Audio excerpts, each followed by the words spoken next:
Coach, last time we talked, we're talking about the future of Olympic wrestling. You said there's a lot of work to do this summer. How's that work going so far?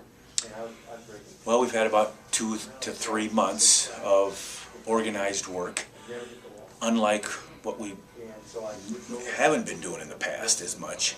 And so it shows because we had 8 sports that we had to deal with, and now we're down to 3, and we're one of the 3. So we got kicked out, and now we're vying for getting back in.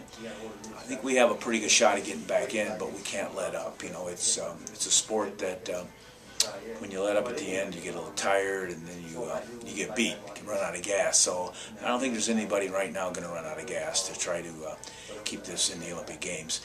And if we don't get it, we're going to continue to try to get in it. There's new leadership coming in from the IOC, so you just got to keep banging it. And we have a chance here to take our sport to actually a higher level than ever, and that's what we want to do. And what do you mean by taking it to a higher level? Well, you don't just go turn on your television and Sports Center, ESPN, or different channels and see wrestling very often. Once, twice a year. Big Ten Network follows it quite a bit. But we just, we have to become more of a mainstream sport, and to make sure that we're doing things right. I think we kind of let our guard down a little bit, and we plan on changing that. And it's tough because we're dealing with even the rules of the sport. Some of the rules have changed, not for the better. And we're now trying to change those for the better. And it's working, but it's a culture change, so it's not as easy as I just say, okay, here's how wrestling should be, which I think I know, but there's a lot of people involved and a lot of countries, 180 for an example. And there's people that have been dominating the sport that really wrestle a certain way. And so you got to go in there and try to convince them that there's a better way for the entertainment, for the fans, for the growth. And with all that in mind, it takes a little time. Freestyle rules changed in June for the better, and Metcalf didn't need them, but that was one of the situations, the scenarios at last year's Olympic trials that you pointed to, where people didn't know the rules and they just weren't, they didn't come naturally. You think the rule changes was sparked, obviously it was sparked by this controversy with the Olympics, but do you see further rules changes trying to make the sport more fan-friendly? Yes, the rule changes so far have been for the good. However, there's still more that we can do. But it's tough just to go from this to this. We want, so we went here, now we're kind of inching our way. And we're battling there. To me, for an example, when it's 6-6, it's a tie. I don't care how many different types of scenarios are. You win by points, I would think, for the fans and for yourself.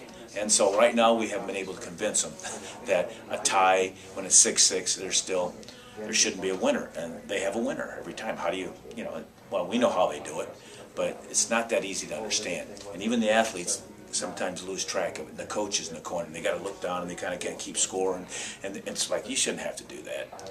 Just go for a point to win. So we're working on that, and we're working on things like not ending the match on a move, except for pin or technical superiority. That's fine.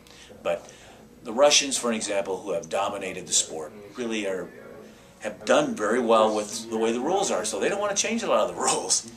But the bottom line is, if they don't change the rules, we're not going to probably have our sport. So they better look beyond just their success. And at the Gable Roast, you challenged Billy Baldwin to get his Hollywood friends involved. Now he's got the eBay auction going on. He really responded for you. How do you know all that? I was there. Oh, you saw me challenge Billy Baldwin. Yeah, well, you know what? I'm not afraid to challenge somebody when it comes to my sport and what my passion is. So Billy has stepped up big time. Haven't been able to get Cruise yet. Tom Cruise, that is. He's kind of busy, I think, flirting or courting some gal. And Ashton Kutcher is another one that he's kind of busy doing that too, but I think he will step up.